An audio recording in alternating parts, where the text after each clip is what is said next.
તો વડોદરાનો સૌથી જૂનો પંડ્યા બ્રિજ જર્જરિત બન્યો છે। વરસાદ વચ્ચે પંડ્યા બ્રિજના રેલવેના બ્રિજ બીમમાં પડી તિરાડો।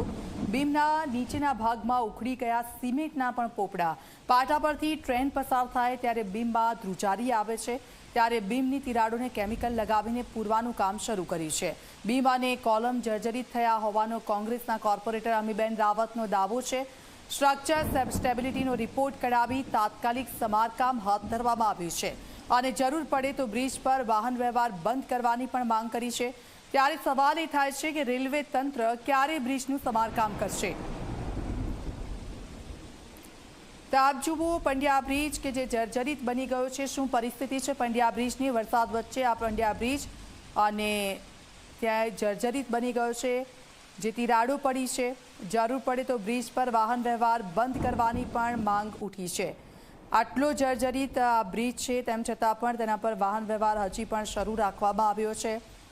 વરસાદ વચ્ચે આ પંડ્યા બ્રિજના દ્રશ્યો મેં આપને બતાવી રહ્યા છે।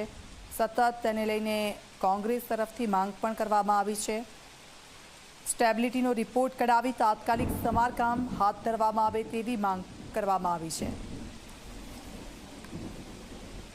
મારા ખ્યાલથી 2010 પહેલાં ચૂંટણી પહેલાં બાજુને વાઇડન કરવાની જરૂર પડી, કારણ કે આના પર ખૂબ ટ્રાફિકનો ફ્લો હોય છે। ત્યારે બાજુમાં અદ્યતન ટેકનોલોજીથી એક્સપાન્શન જોઈન્ટ સાથે બ્રિજને વાઇડન કરવામાં આવ્યો। એ વખતે જૂના બ્રિજની હાલત જર્જરિત હતી, જૂનો હતો, લગભગ 46 વર્ષ જૂનો બ્રિજ હતો।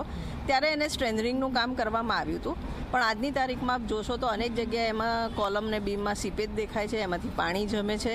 તો 7-8 વર્ષના એના સ્ટ્રેન્થનિંગના કામ પછી ફરીથી સ્ટ્રક્ચરલી બ્રિજ વીક થયો હોય એવું વિઝિબલી દેખાય છે। ત્યારે અમારી ડિમાન્ડ છે કે તાત્કાલિક ધોરણે આની સ્ટ્રક્ચરલ સ્ટેબિલિટી રિપોર્ટ કરાવે, રિપેર શક્ય હોય તો રિપેર થાય, ને તો પછી એના માટે યોગ્ય નિર્ણય કોર્પોરેશને લેવો જોઈએ રેલવેની સાથે લઈને, કારણ કે આ વડોદરામાં સૌથી હાઈએસ્ટ યુઝ થતો વેસ્ટ અને ઈસ્ટને કનેક્ટ કરતો આ બ્રિજ છે અને આના પર ખૂબ મોટો વાહન વ્યવહાર છે। તાત્કાલિક સ્ટ્રક્ચરલ સ્ટેબિલિટી રિપોર્ટ કાઢીને પછી યોગ્ય પગલાં ડિસિઝન્સ લેવા જોઈએ।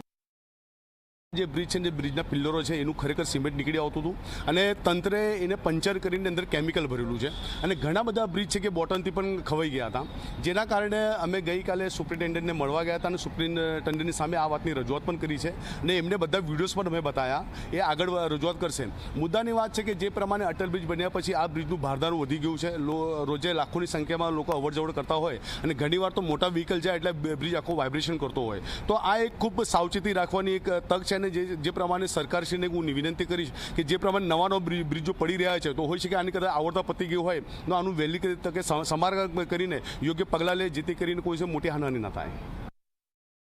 વડોદરાના 55 વર્ષ જૂના પંડ્યા બ્રિજના પેરાફિટ જર્જરિત થવાના બાદ હવે કોલમ અને બીમ પણ જર્જરિત થવા લાગ્યા છે। આપ જોઈ શકો છો અત્યારે અમે પંડ્યા બ્રિજની નીચે ઊભા છે કે જ્યાં જે મુખ્ય જે સપોર્ટ છે કોલમ અને બીમનો તે જર્જરિત થઈ ગયા છે, તેના કારણે પેરાફિટમાંથી થઈને આખું જે કોલમ અને બીમમાં પાણી જે છે તે પસાર થઈ રહ્યું છે, તેના કારણે રેલવે દ્વારા માત્ર કહી શકાય કે કેમિકલ લગાવીને, ખિલ્લા લગાવીને જે એક મરામત કરવાની જે પ્રયાસ છે તે હાથ ધરવામાં આવે છે, છતાં પણ હજુ પણ આ જે કોલમ અને બીમ છે તે જર્જરિત હાલતમાં છે। ત્યારે કોર્પોરેશનના કોંગ્રેસના જે કોર્પોરેટર છે વોર્ડ નંબર 1ના તેમણે માંગણી કરી છે કે આનું સ્ટ્રક્ચર સ્ટેબિલિટી રિપોર્ટ કરાવવો જોઈએ અને જો રિપોર્ટ નેગેટિવ આવે તો તાત્કાલિક આ જે બ્રિજ છે તે વાહન વ્યવહાર માટે બંધ કરી દેવો જોઈએ। સાથે જ જે સામાજિક કાર્યકર્તા છે તેમની પણ માંગણી છે કે આ બ્રિજ વર્ષો જૂનો થઈ જવાના કારણે તંત્ર દ્વારા આની યોગ્ય સમારકામ થવું જોઈએ અને ત્યાર પછી જ કહી શકાય કે વાહન વ્યવહાર માટે તેને ખુલ્લો મૂકવો જોઈએ। આપ જોઈ શકો છો કઈ રીતના